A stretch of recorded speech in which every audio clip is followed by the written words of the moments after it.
¿Qué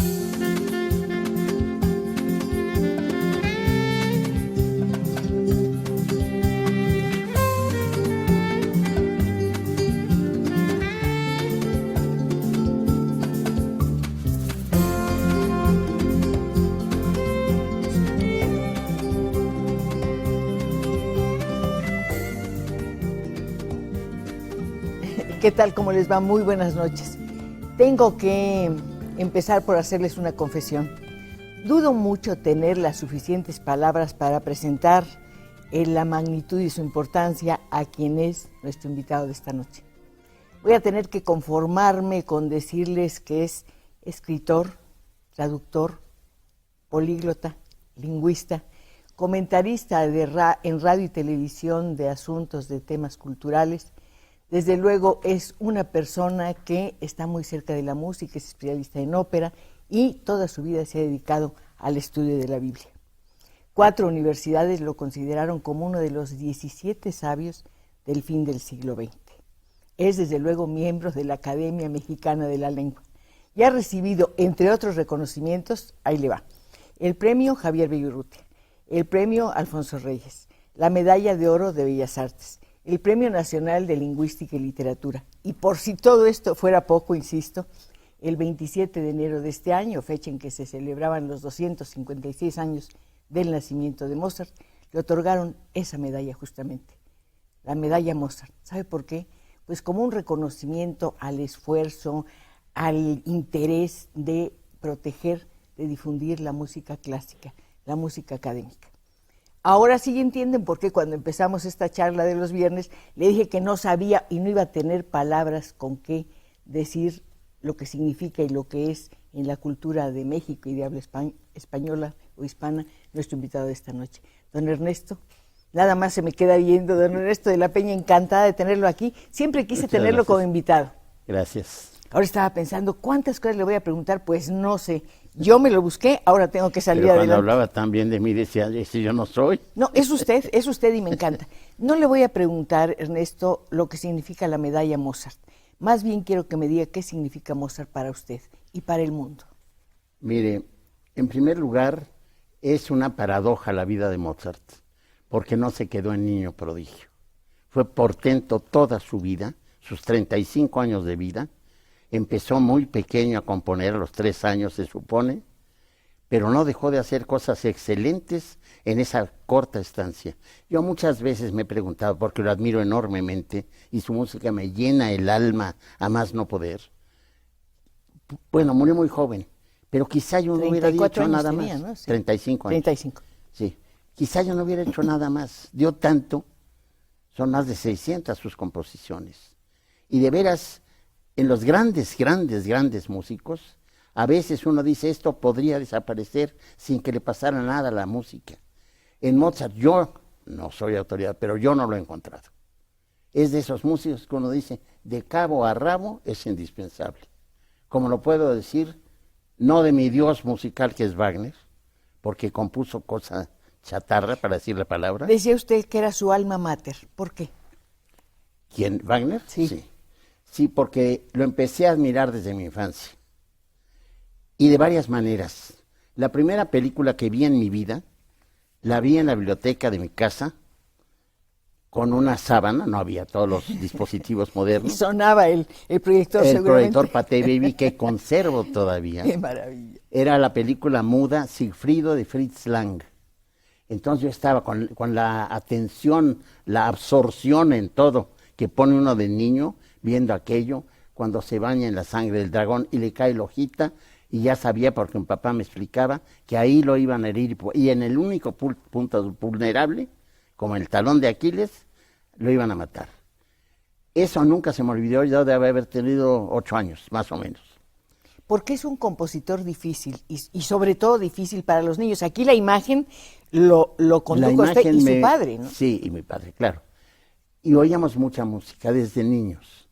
La virtud fundamental de mi padre como enseñante de música, él no era músico, él era abogado, era que a mi hermana y a mí, Lourdes es mi hermana muy querida, ya solo quedamos 2, fuimos 4, nos ponía a oír música, pero no nos obligaba.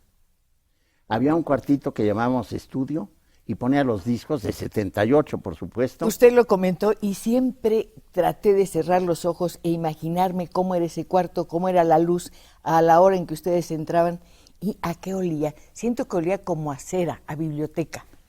Era parte de la biblioteca. Olía a biblioteca, una gran biblioteca de humanidades clásicas sobre todo.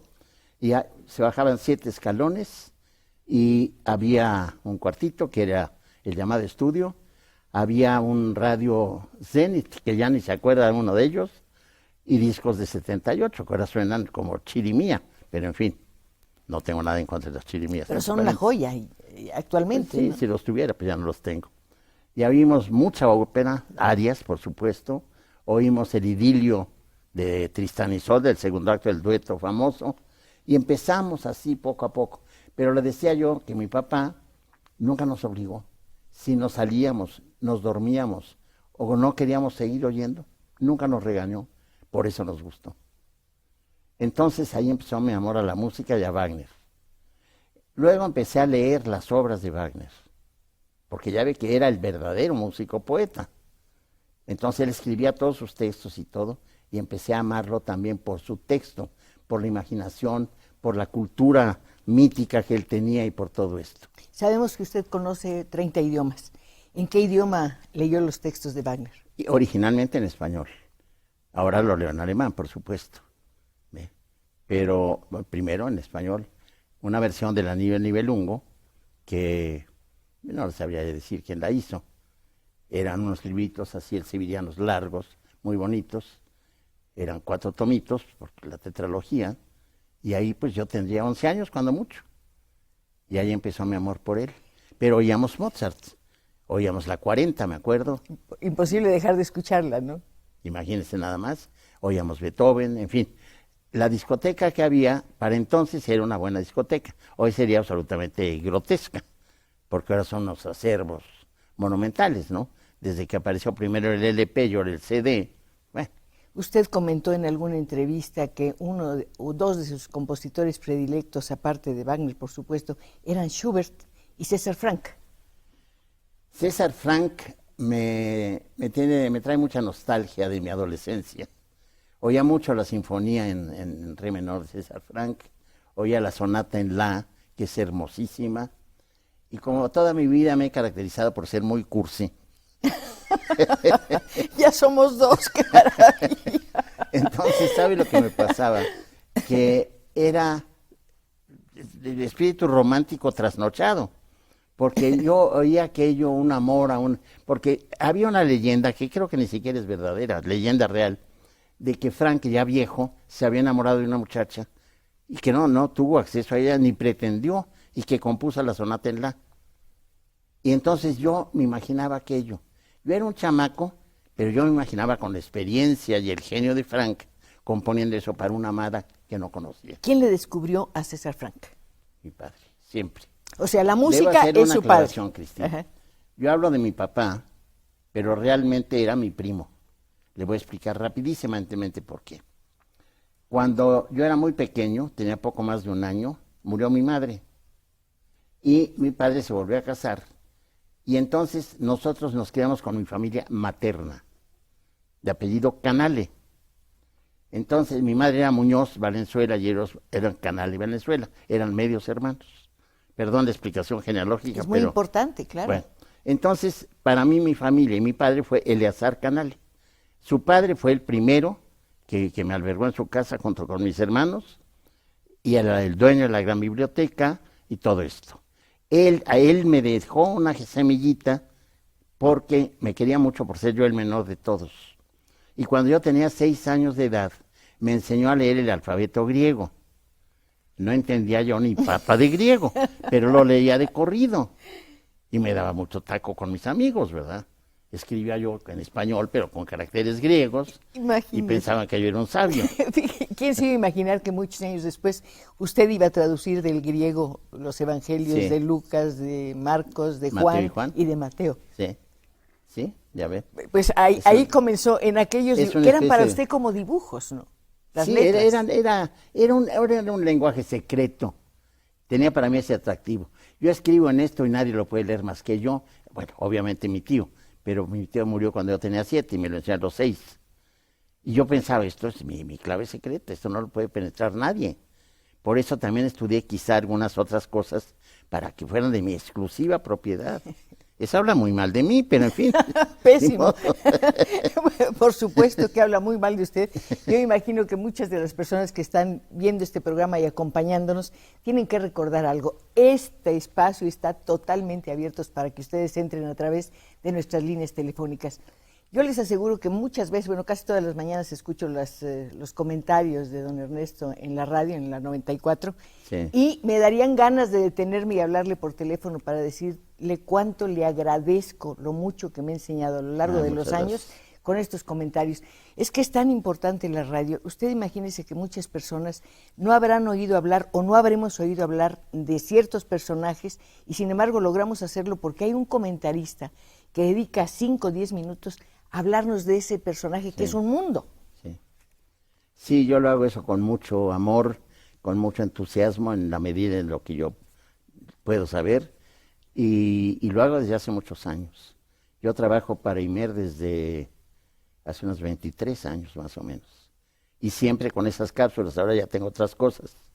Ahora se comenta la ópera del Metropolitan, ¿verdad? La ópera del Metropolitan, transmitida por satélite los sábados, justamente mañana Paso Hernani de Verdi. Ajá. Y también qué bueno que hable usted de eso, porque como me gusta tanto la ópera, la gente cree que solo me gusta la ópera, no, me gusta toda la buena música. Ya me enteré que le gusta el tango. Me fascina. ¿Por una cabeza? Y por una cabeza me encanta.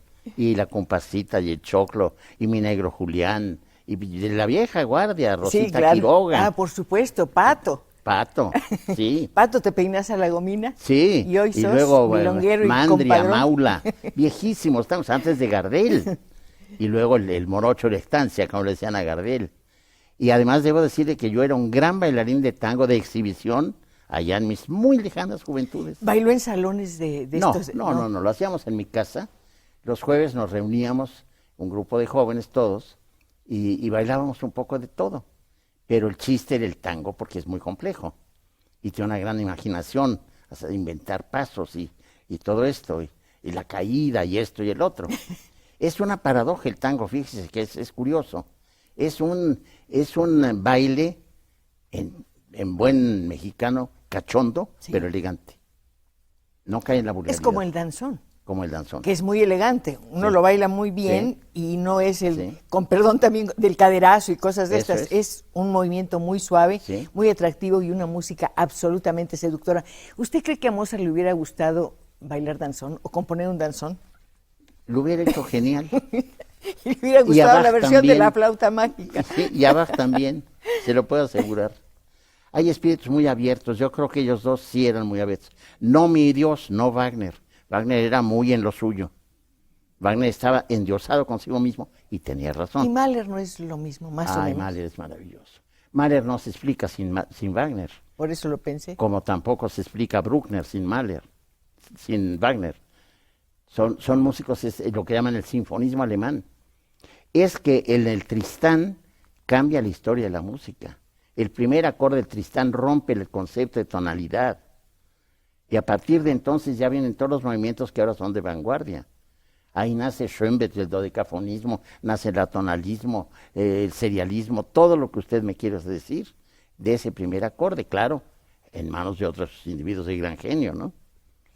Todo lo que usted me quiera decir de su infancia nos va a parecer maravilloso porque no he encontrado mucho material, o más bien dicho, encontré muy escaso material. ¿Dónde hizo la primaria? Estudié en escuelas particulares, en mi casa no había mucho dinero, y cerca de mi casa, en Contraesquina concretamente, había un instituto ratonero que se llamaba Fray Margil de Jesús. ¿Fray Margil? Ah, no, miento, allí es la secundaria, perdón. Ajá. El primero se llamó Escuela Centroamérica, ajá, gobernada por unos puertorriqueños. ¿Y dónde estaba? En la calle de Gómez Farías. Yo vivía en la calle Luciano Milán, en la esquina, y pasaba por mí el camión. Y entonces íbamos esa se llamaba Centroamérica. Y después el Fray Margil de Jesús. Y luego ya me inscribí en la carrera de Letras Clásicas, pero como alumno especial. ¿Por qué especial? Porque justamente el que dirigía la escuelita esta, primero era secundaria, y nos dijo, voy a poner una preparatoria. Entonces cobró dinero para la incorporación a la UNAM y no lo pagó. Llega el momento en que se acercan las clases, los exámenes, y no estaba incorporada, no la reconocía la SEP, mejor dicho. Entonces, bueno, los padres de familia lo iban a meter en la cárcel porque es fraude calificado. Hizo maroma y teatro este individuo, y entonces logró que en la prepa nacional nos examinaran de todas las materias del primero de preparatoria que habíamos cursado, a título de suficiencia en todas. Fue un tronadero espantoso, yo tuve la suerte de ser el único, eran 13 materias. Yo fui el único que no tronó ninguna. Pero entonces ya ahí moché mi carrera, mejor dicho, mis estudios, y como había la posibilidad, siendo alumno especial, una categoría su nombre lo indica, muy rara, de estudiar lo que uno quisiera en filosofía y letras, me inscribí en clásicas en filosofía y letras. Y también estudió filosofía. Estudié un poco de filosofía. Y filosofía de la ciencia, que eso me llamó mucho la atención. Sí, nada menos que con eso Carlos debe ser Greff Fernández. Cuéntenos de eso. Carlos Greff Fernández era un hombre de una bonomía y de una lucidez deslumbrantes. Se llamaba filosofía de la ciencia, pero realmente lo que enseñaba era teoría de los conjuntos, que entonces, le estoy hablando cuando yo tenía 18, 19 años, era una ciencia arcana, verdaderamente. Ahora ya es muy común, pero entonces no lo era. Y lo explicaba con una claridad meridiana. ¿Me podría decir exactamente de qué trataba eso, de los componentes? Bueno, la teoría de los conjuntos... Los conjuntos, perdón. Sí, lo indica el nombre. Se trata, si no recuerdo mal, porque yo no me dediqué a las matemáticas, de reunir cosas de signo similar y englobarlas, de hacer combinaciones y todo esto. Pero es una disciplina, si no me equivoco, a lo mejor estoy metiendo la pata porque ya se me olvidó, creo que la llaman álgebra de Boole también, si no estoy equivocado. Ahí sí me muevo en terreno muy pantanoso, porque ya olvidé esas cosas. Pero tuve la fortuna de que él fue mi maestro. Y en el momento en que me enseñaba lo entendía todo. Pero ya ve, se me olvidó todo. Qué interesantes y misteriosas son las matemáticas. Sí. Y pensar, por ejemplo, en las matemáticas en relación al funcionamiento del cerebro o a las exigencias de la música. Y hay otra cosa muy intrigante en las matemáticas. En la historia de los genios de las matemáticas hay una mayoría de jóvenes, hay muy pocos viejos, que descubren cosas maravillosas entre los 30 y los 40 años, o entre los 20 y los 30. Es notable eso. Notable, es decir, como que es un genio para cierta disciplina tan compleja y de tantas variedades como las matemáticas, que se da en gente muy aparentemente inmadura. También se dice que la poesía es un ejercicio de gente joven. Yo no lo creo. Bueno, eso sí es de toda la vida. Yo lo primero que hice en mi vida fue decir poesía, ni siquiera escribirla. ¿Declamaba? No, Dios me libre. No. Ay, confiéselo, don Ernesto, ¿se compró alguna vez el declamador sin maestro por ahí en la calle? Lo padecí. Le voy a contar porque es jugosa la anécdota. Yo era muy chamaco, tenía unos 5 años, y por mi casa pasaban dos tipos de tranvías. Unos amarillos, la cima, y otros rojos, que eran, no me acuerdo qué otra ruta. Y me encantaban los tranvías rojos, porque los otros eran como bala, los amarillos, y estos no tenían su techito y todo. Y me encantaba, entonces me hincaba yo en un sillón que estaba en el hall de arriba de mi casa, esperar que pasara un tranvía rojo, que era mucho menos frecuente que los amarillos. Y cuando pasaba decía yo esto, ¿por qué? ¿Quién sabe? Mis cantos, lamentos en flor, la vida, tristeza, pasión. Eso fue lo primero. ¿Por qué decía eso? Pues porque soy demente, confeso. Me encantó imaginarlo hincado en el sillón, mirando pasar aquel tren rojo y repitiendo su Mis primer cantos, texto. lamentos en flor, la vida, tristeza, pasión.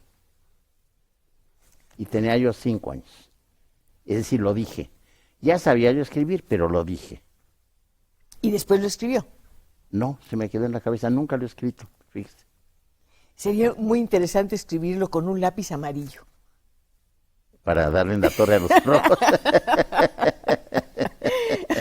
Ya nos están llegando llamadas. ¿Quiere usted saber lo que dicen las Claro. personas que nos acompañan y nos hacen favor de entrar en este estudio a través de nuestras líneas telefónicas?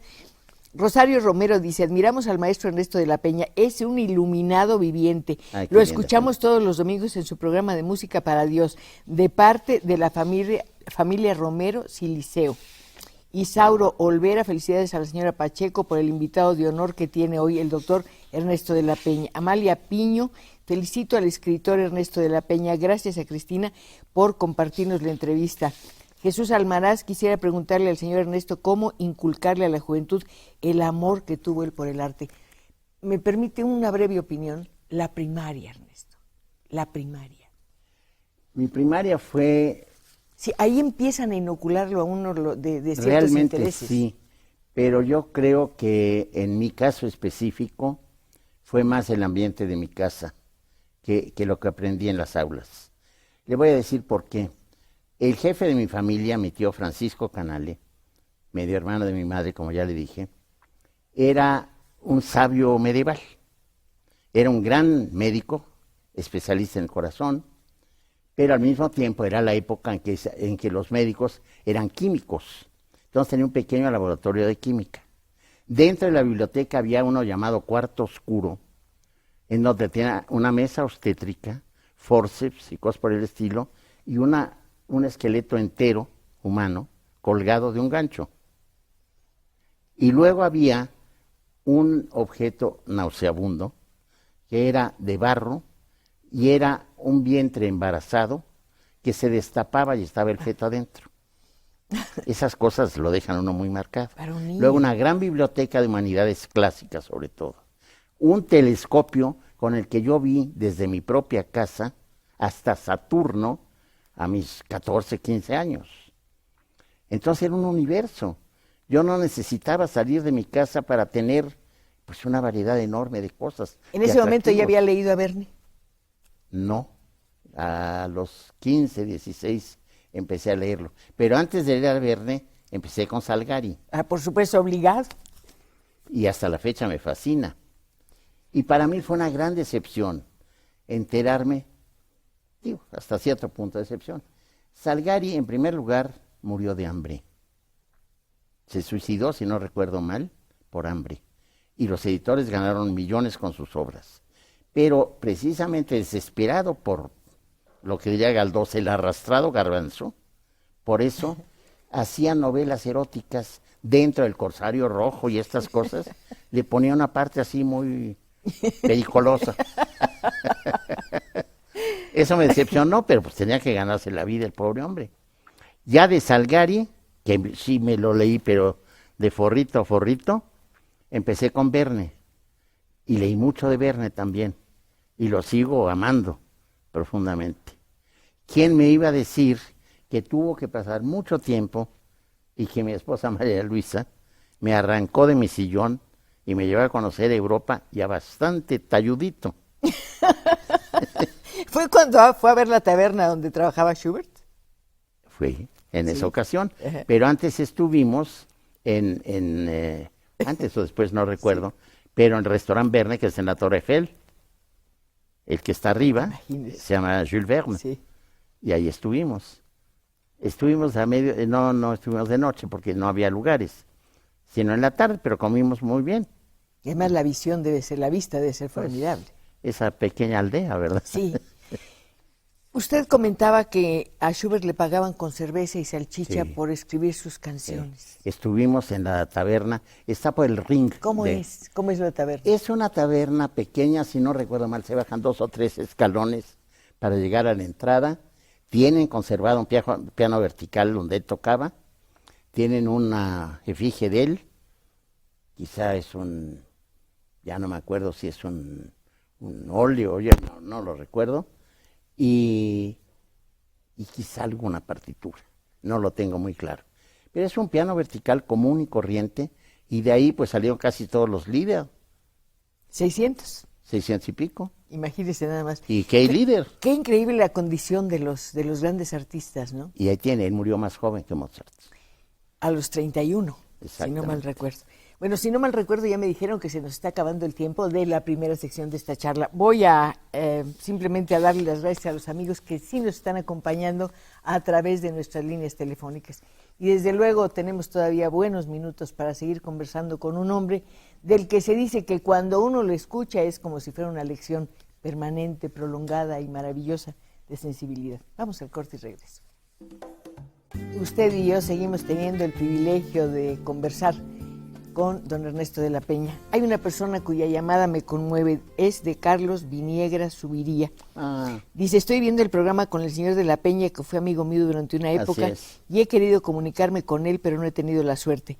Les pido, por favor, que le pasen mis datos para que se ponga en contacto conmigo. Trabajamos juntos con el señor Basáñez, en traducción de una enciclopedia. La enciclopedia de Carolina, efectivamente. Y lo que recuerdo con mucho cariño, ese muchacho sabe mucho de, bueno, ya no es tan muchacho, sabe mucho de cine, lo recuerdo. Yo ignoraba la existencia de Griffith, por ejemplo, y él me la reveló. Muy importante para Dickens, Griffith. Ah, sí, bueno. O mejor dicho, Dickens fue muy importante para sí, Griffith. Ahí tiene otro gran novelista. Otro individuo que no sabe uno cómo le... Porque póngase a pensar, Cristina, cómo trabajaba esa gente con pluma de oca, tener que tajarla. La luz. Con vela. Y luego poner la arenilla para que no se les corriera la tinta. Y producían, y producían, y producían. No sé las novelas de Dickens que no me lleguen, pero son fácilmente 30, 35. Pero hay una que usted, por lo menos, de la cual hizo la versión, que es La historia de las dos ciudades, que es uno de los libros más bellos que uno puede encontrar. Sí. Y Balzac, más de 80 novelas, La comedia humana. ¿Cómo le hacían? Y tiene teatro, y tiene una correspondencia muy abultada. Es que esa gente trabajaba de veras. A lo mejor el lugar común nos da la razón, o la respuesta, mejor dicho. Era un mundo menos veloz. Sí. Menos tintilante, digamos, ¿no? Menos distractor. Eso es. Una persona estaba en un lugar y podía seguir haciendo cosas, había menos ruido. Sí. Y la gente tenía derecho a ver algo que lamentablemente hemos perdido, la luz de las estrellas. Sí. La luz de las ciudades se las está comiendo. Por supuesto. Se los está comió. Se los está comió. Don Ernesto, hay muchas cosas de las que podemos hablar, de su trabajo como traductor y desde luego de su trabajo, bueno, como escritor, valdría la pena enormemente acercarnos a esto. Pero yo quiero que nos acerquemos a personajes de los que usted está cerca por los premios. Por ejemplo, pienso en Villaurrutia. Bueno, Villaurrutia me gusta mucho como poeta, lo leí en la juventud, y lo que me gustó mucho era, y me gusta en general en los poesías, la poesía es muy rígida, no es nada más que baja la musa y el estro, no es cierto, es de una rigidez total, y que uno no encuentre un adjetivo y no pone cualquiera al azar, si verdaderamente se siente la poesía por adentro, que creo que es mi caso. Entonces, muchas veces no llega nunca el adjetivo, pueden pasar meses. Le voy a citar el caso de Rilke, que yo admiro profundamente. Usted lo tradujo además, ¿no? Yo lo traduje, sí. Rilke escribe la primera elegía de Duino en 1912, si no me equivoco, por ahí. Y esa inspiración que tuvo en ese momento se tarda 10 años para que regrese. Y entonces en una sola noche de tempestad cerebral y de gloria para la poesía universal, escribe las restantes 9 de las elegías de Duino y todos los sonetos a Orfeo. ¿Por qué? Porque le llegó de pronto, dijo, fue un volcán en el espíritu, así lo definió Rilke. Entonces, yo he escrito poesía, bueno, primero la dije, como ya le conté, y le he seguido escribiendo. Ahora, mi poesía, a mí me sale así, según parece, es muy compleja. Le puedo asegurar que yo no pretendo que lo sea. Yo digo como a mí me nace decir las cosas y quizá no penetra mucho. Uno siempre tiene inspiraciones o modelos. En términos de poesía, ¿cuáles serían los suyos? Yo he tenido, bueno, Rilke me dejó silencioso poéticamente hablando mucho tiempo. Valéry me influyó mucho. Hay muchos contrastes. Bueno, Dante es de mis dioses también. Además, pertenece usted a la enciclopedia. Yo fui el único mexicano Claro. que tuvo ese gran privilegio. Escribí un artículo para la Enciclopedia Dantesca. hace Que además muchos está años. dedicado específicamente a estudiar a Dante, Dante en y México. sí, En y analizarlo además. Sí, bueno, lo que pasó con él aquí. No fue mucho, por desgracia, pero en fin. Pero para mí es el poeta emblemático, no solo de la cristiandad, sino el poeta por antonomasia. Él ha tenido influjo en mi vida emocional incluso. Y Rilke, Valéry, Hölderlin. Rabelais, Sí. Baudelaire. Rabelais, estoy escribiendo un ensayo sobre él, por eso me vino el nombre. Y desde luego Baudelaire y otro gran poeta, Nerval. Yo aprendí el francés después del español. Para mí el francés es mi segunda lengua. Entonces leí mucho, mucho, mucho en francés. Y conozco pues, aceptablemente buena parte de la literatura francesa. Bueno, ahora está usted escribiendo un ensayo sobre Marcel Proust, que yo creo que es uno de los También más ese lo interrumpí. notables escritores. No, Ah, no sé no, cómo no. calificarlo. Todo lo que le pasa a un ser humano lo sabe. Sí, tenía una sensibilidad maravillosa y un hombre que vivió poco. Estoy pensando en la sensibilidad, la enfermedad y la escritura. Eso estimula quizá un poco. Incluso hay estudios que se han hecho entre la relación, esto en la época romántica sobre todo, la relación del genio con la locura, que parecían hermanos, que el genio y la locura casi no tenían distinción entre sí. Eso lo pensaron mucho durante el romanticismo. Uno de los que sustentaba la tesis, más o menos, era Víctor Hugo, que Víctor Hugo escribió demasiado, pero hay muchas cosas maravillosas. Bien. Y ahora estoy escribiendo sobre Rabelais, porque Rabelais es una fuente inagotable de alegría, de carcajadas, de buen humor y de groserías también. Sí, porque es muy Escatológico, ¿no? Es un pero poco. escatológico en verdad. Y blasfemo y todo, con una erudición pasmosa y un sentido y la estructura novelística también extraordinario. Yo creo que tenemos que hacer justicia a un escritor del que acabamos de hablar, Dickens. Están cumpliéndose 200 años de Dickens su... es sí. extraordinario. Lo que a mí en lo personal no me gusta tanto Dickens por una razón. Dickens tenía proclividad por lo sórdido. Casi todas sus novelas pasan en medios muy deprimentes, que son extraordinarias, pero desde luego que lo son.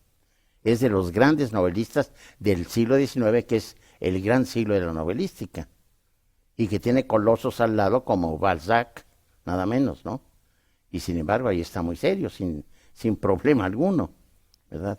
Pero yo no lo he leído tanto como he leído a otros por eso, porque sus ambientes, los medios en que se desarrollan muchas de sus novelas, a mí me deprimen. Pero gracias a que lo hizo, llegaron los lectores o llegamos los lectores a entender, por ejemplo, el tipo de vida que llevaban los niños en la desde luego. Inglaterra victoriana. Sí. Hoy estábamos justamente hablando de esto en casa, ¿no? Sí, sí, sí. Es más, yo creo que Marx, por ejemplo, lo leyó y aprendió más. Acuérdese que él vivió mucho en Inglaterra. Entonces, yo creo que aprendió de Dickens también. Me atrevo a afirmarlo. Qué maravilla pensar que la literatura puede influir en la vida de tantas personas y también en la corriente del pensamiento y la política. Es su misión principal. Heidegger, según muchos, el último filósofo de la humanidad, tiene un ensayo maravilloso sobre Rilke, precisamente.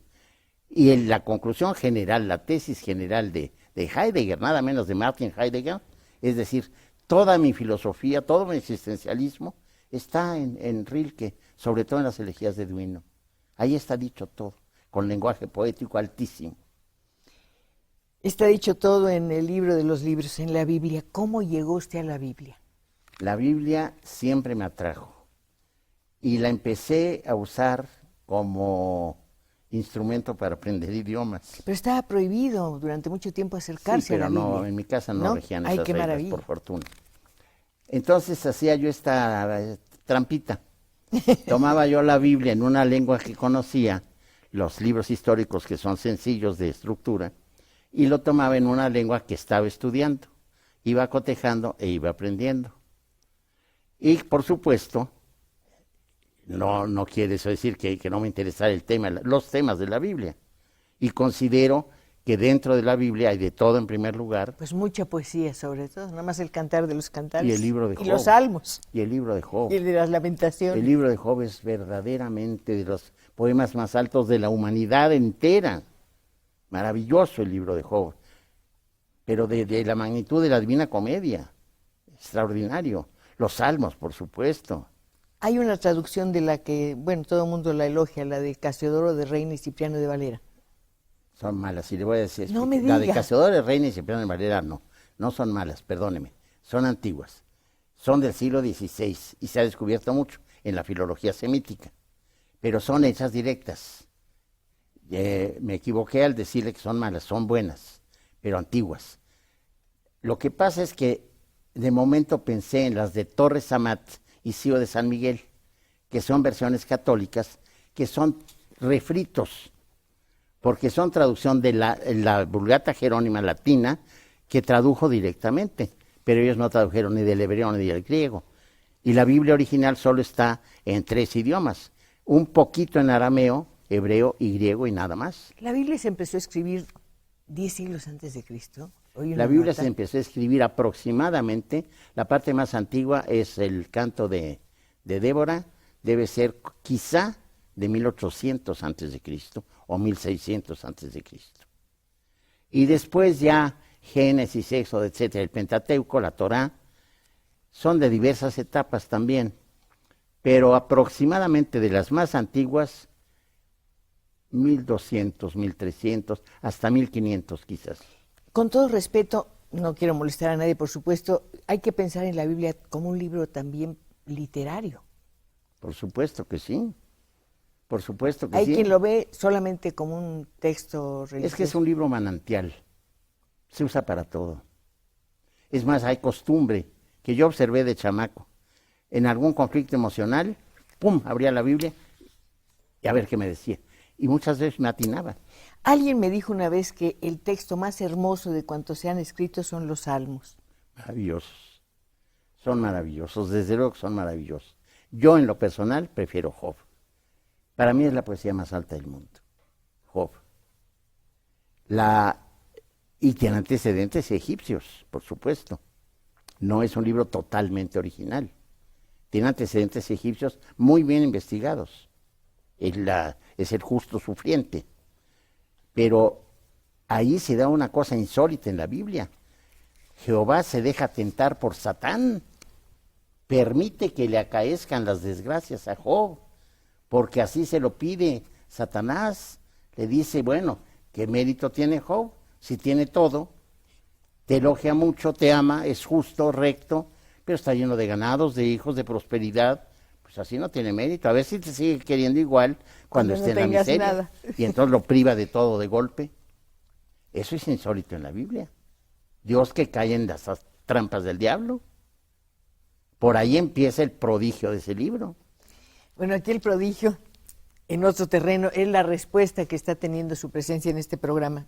Humberto Ruiz dice, le quiero decir a Cristina Pacheco que la amo profundamente porque cada uno de sus programas es una delicia. Es una crónica de lo mexicano y de todo lo maravilloso que tenemos. El invitado de hoy es de primera calidad. Muchas felicidades. Ramón Pérez Bernal. Creo que esta entrevista es una de las más importantes que he visto durante muchos años. Gracias. No hay palabras para describir la importancia del invitado, el doctor Ernesto de la Peña. Ernesto, la sabiduría.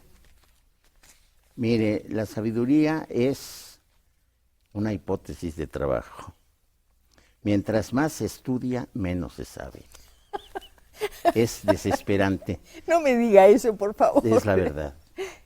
Yo me pongo a estudiar lo más que puedo, con todas las energías que puedo, un punto cualquiera, y hay océanos ahí atrás, y se abre, y se abre, y se abre, y nunca se llega.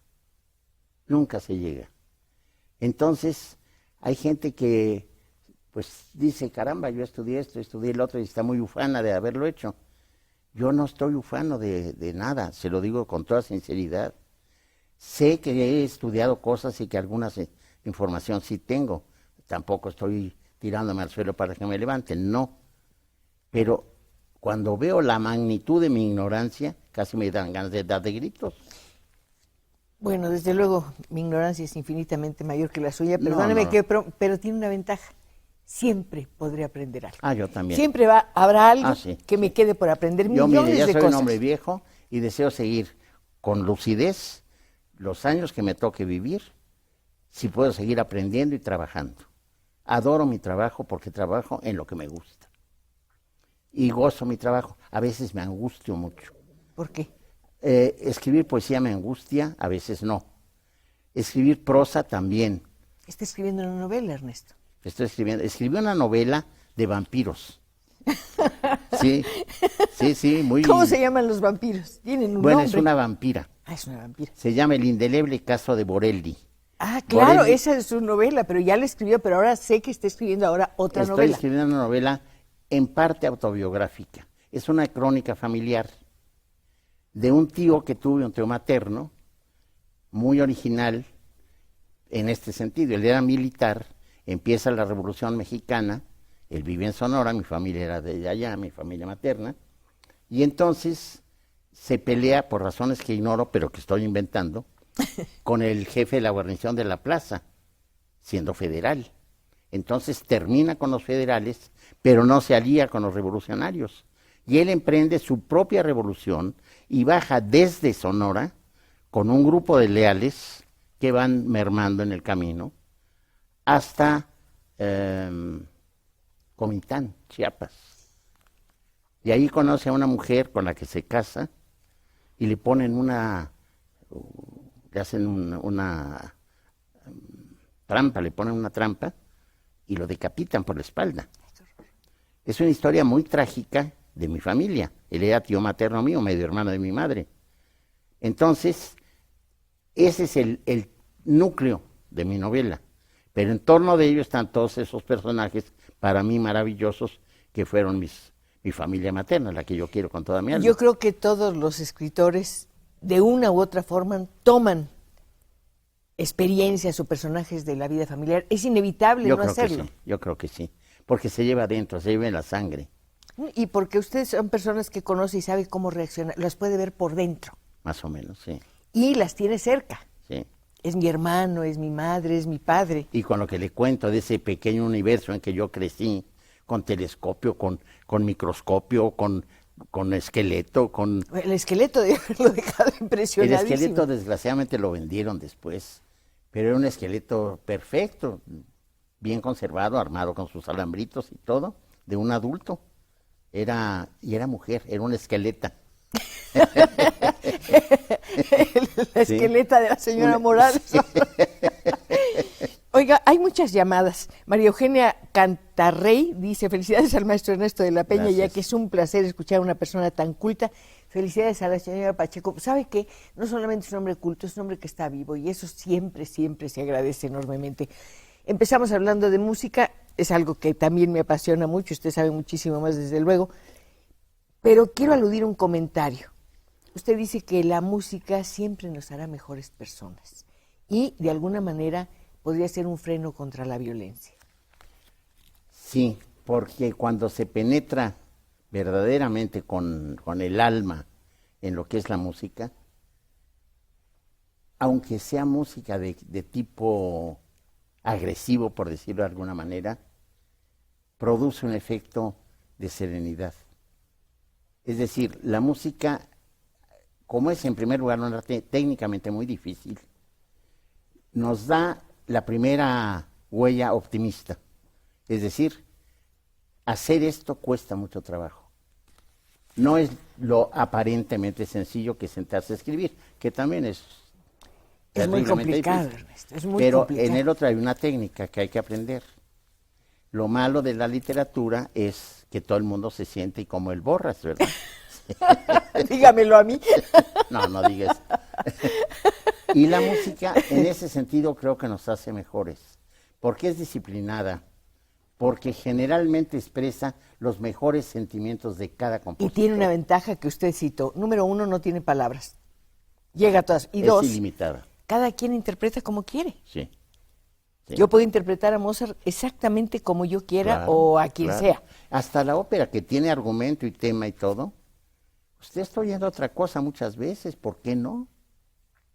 A lo mejor es un canto de amor de fulano por perengana, y en ese momento para usted no es un canto de amor triunfal, sino todo lo contrario. Pero además Una decepción amorosa. es un espectáculo absolutamente No, prodigioso. sí, fascinante. Su primera visión de la ópera en vivo y en directo, ¿cuándo sería? Cuando yo tenía unos 12, 14 años, vino a México un grupo de títeres, pero títeres grandes, que se llamaban I Piccoli di Podrecca. ¡Ay, qué bonito! Sí. Son famosísimos. Famosísimos. Sí, sí, sí. Y montaron el Don Pasquale Donizetti, abreviado para niños. Y yo estaba absorto. En Bellas Artes, en un escenario pequeño que acondicionaron, allí. Y vi el Don Pasquale, que es deliciosa, es una ópera bufa, deliciosa. Y la abreviaron, le repito, para que no nos cansáramos. Y después, cuando vino, bueno, he visto mucha ópera. Últimamente ya casi nunca voy a otros teatros. Pero también cuando vino la ópera de Hamburgo, pusieron unas cosas, un Porgy Bess, que es una ópera pesada y larga. Pero es muy bonita. Sí, muy muy bonita. bella. Pero hasta cómo daban las gracias los negros, era un poema. Venían entrenados hasta eso, porque en vez de agradecer, estaban en ventanas en distintas casas, Porgy en su arrastradero, y abrían y cerraban las ventanas y se agachaban. Qué bonito. Maravilloso. Ernesto, ¿se imagina esta ciudad un día, esta ciudad que le pasan tantas cosas, un día cubierta, tapizada de conjuntos musicales? No digo tapizada. Un solo domingo, por ejemplo, que hubiera música de cámara, orquesta. ¿Qué pasaría? La gente se dulcificaría, yo creo. Es muy difícil, yo creo, estar meditando un delito grave oyendo una buena obra musical. Pero los torturadores. Bueno, monstruos siempre se dan. ¿Se acuerdan Monstruos del siempre se dan. nazismo? Oían música y torturaban a la gente. Sí, bueno, el famoso, el que da origen a la leyenda de Drácula, que era Vlad el Empalador, Vlad Tepes, se deleitaba cenando y tenía como teas, como antorchas, a cuerpos humanos atravesados, ya sabe usted por dónde, y ardiendo en vida. Era su deleite máximo. No, me quedo con la otra imagen. Me quedo, para empezar, con la de un niño que está hincado en un mueble mirando hacia la calle, esperando un tranvía de color rojo y pronunciando, diciendo su primera línea poética. Una que nunca he escrito, pero que lleva escrita en la extraordinaria memoria que tiene Ernesto de la Peña. Ha sido una felicidad tenerlo aquí. También ya para mí, no Cristina. quiero que se vaya. Conste que ya me estaban dando ganas de estornudar. Muchas gracias. Nos vemos el próximo viernes para seguir conversando. Gracias, de verdad. Gracias nuevamente. a usted.